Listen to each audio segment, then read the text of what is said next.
மதுரை அவனியாபுரம் ஜல்லிக்கட்டு போட்டிக்கு காளைகள் மற்றும் மாடுபிடி வீரர்களுக்கு ஆன்லைனில் டோக்கன் விநியோகம் தொடங்கியுள்ளது. இதுகுறித்த கூடுதல் விவரங்களை செய்தியாளர் ஹரிகிருஷ்ணன் வழங்க கேட்கலாம். வணக்கம் ஹரிகிருஷ்ணன், சொல்லுங்கள். நாளை அவனியாபுரத்தில் ஜல்லிக்கட்டு தொடங்கவிருக்கும் நிலையில் ஆன்லைன் வாயிலாக டோக்கன் வழங்கப்பட்டு வருகிறது. மாடுபிடி வீரர்களுக்கும் காளைகளுக்கும் இது தொடர்பான விவரங்களை பதிவு செய்யுங்கள்.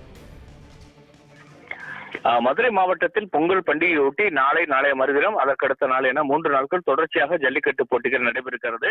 அவனியாபுரத்தில் 14ஆம் தேதியும், பாலமேட்டில் 15ஆம் தேதியும், அலங்காநல்லூரில் 16ஆம் தேதியும் இந்த உலக புகழ்பெற்ற ஜல்லிக்கட்டு போட்டிகள் நடைபெறுகிறது. இந்த ஜல்லிக்கட்டு போட்டியில் பங்கேற்பதற்காக 12,000க்கும் மேற்பட்ட காளைகள் மற்றும் 8,000க்கும் மேற்பட்ட மாடுபிடி வீரர்கள் முன்பதிவு செய்திருந்தார்கள். இந்த நிலையில் தற்போது மாவட்ட நிர்வாகத்தின் சார்பிலே அவனியாபுரத்தில் நடைபெறக்கூடிய ஜல்லிக்கட்டு போட்டிகளில் பங்கேற்கக்கூடிய காளைகள் மற்றும் வீரர்களுக்கான டோக்கன், முன்பதிவு செய்தவர்களுக்கான டோக்கன் ஆனது தற்போது ஆன்லைன் வாயிலாக ரிலீஸ் செய்யப்பட்டு வருகிறது. அவர்கள் தகுதி அடிப்படையில் அவர்கள் இணைத்திருந்த ஆவணத்தின் அடிப்படையில் தேர்வு செய்யப்பட்டவர்களுக்கு இந்த டோக்கன் ஆனது வழங்கப்பட்டிருக்கிறது. குறிப்பாக அவனியாபுரம் ஜல்லிக்கட்டில் பங்கேற்பதற்காக 2026 காளைகளும் 1735 மாடுபிடி வீரர்களும் ஆன்லைன் வாயிலாக முன்பதிவு செய்திருந்தார்கள். ஆனால் தற்போது 1100 காளைகளுக்கும் 900 மாடுபிடி வீரர்களுக்கும் தேர்வு செய்யப்பட்டவர்களுக்கு ஆன்லைன் வாயிலாக அந்த டோக்கன்கள் விநியோகம் செய்யப்பட்டு வருகிறது. அவர்கள் ஏற்கனவே இணைக்கப்பட்டிருக்கிற அந்த மொபைல் மூலமாகவும் செல்போன் எண் மூலமாகவும் அல்லது அவர்களுடைய மின்னஞ்சலுக்கும் இந்த டோக்கன் அனுப்பி வைக்கப்பட்டிருக்கிறது. அதற்கு ஒரு லிங்க், மொபைலுக்கான லிங்க் வரும். அதை உடனடியே ஓபன் செய்து தரவிறக்கம் செய்தால் அவர்களுக்கான டோக்கன் வரும். இந்த டோக்கனை பொறுத்தளவுக்கு டெக்னாலஜி, தொழில்நுட்பங்களை பயன்படுத்தி டோக்கன் விநியோகம் செய்யப்பட்டு வருகிறது. QR கோடு ஸ்கேன் ஆனது இணைக்கப்பட்டிருக்கிறது.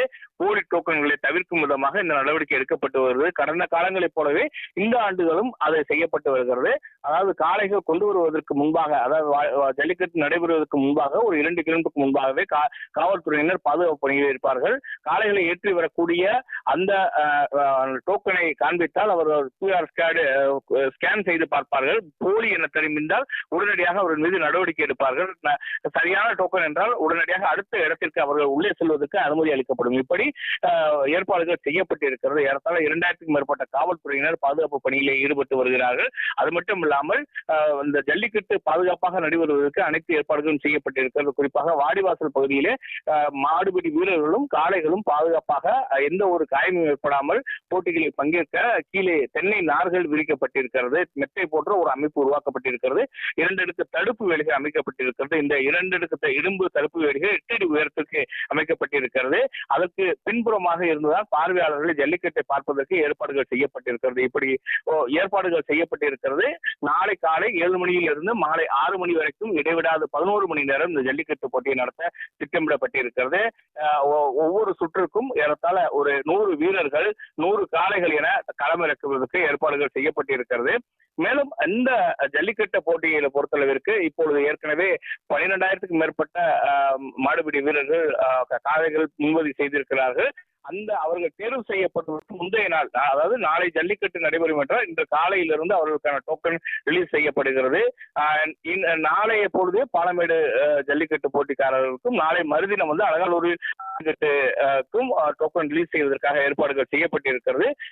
ஒரே நேரத்தில் செய்தால் குளறுபடிகள் வருவதற்கான வாய்ப்பு இருக்கும் என்பதனால் ஒவ்வொரு நாளும் ஒவ்வொரு நேரத்தில் அந்த டோக்கன் ரிலீஸ் செய்யப்படுகிறது. இந்த டோக்கன் இருந்தவர்கள் மட்டுமே உள்ளே அனுமதிக்கப்படுகிறார்கள். பல்வேறு வகை ஏற்பாடுகள் செய்யப்படுகிறது. ஒருபுறம் மருத்துவ, அதாவது மாடுபிடி வீரர்கள் மருத்துவ பரிசோதனை செய்து அவர்களை களத்துக்கு அனுப்புவதற்கும், காளைகள் மருத்துவ பரிசோதனை செய்து அதை களத்துக்கு அனுப்புவதற்கும் இடையில் அனைத்து விதமான பாதுகாப்பு ஏற்பாடுகள் செய்வதற்கும், அதுக்கு மட்டும் இல்லாமல் அடிப்படை வசதிகள், வரக்கூடிய மாடுபிடி வீரர்கள், காளை உரிமையாளர்கள், காளைகளுக்கும் மற்றும் பார்வையாளர்களுக்கு தேவையான குடிநீர் உள்ளிட்ட அடிப்படை வசதிகள் செய்வதற்கும் ஏற்பாடுகள் செய்யப்பட்டிருக்கிறது. கடந்த சில ஆண்டுகள் போலவே இந்த 2025ஆம் ஆண்டு நடைபெறக்கூடிய ஜல்லிக்கட்டு போட்டியை கோலாகலமாகவும் பாதுகாப்பாகவும் நடத்துவதற்கு மாவட்ட நிர்வாகம், மாநகராட்சி மற்றும் மாநகர காவல்துறை இணைந்து ஏற்பாடுகள் செய்திருக்கிறது. தகவல்களை வழங்கியமைக்கு நன்றி ஹரிகிருஷ்ணன்.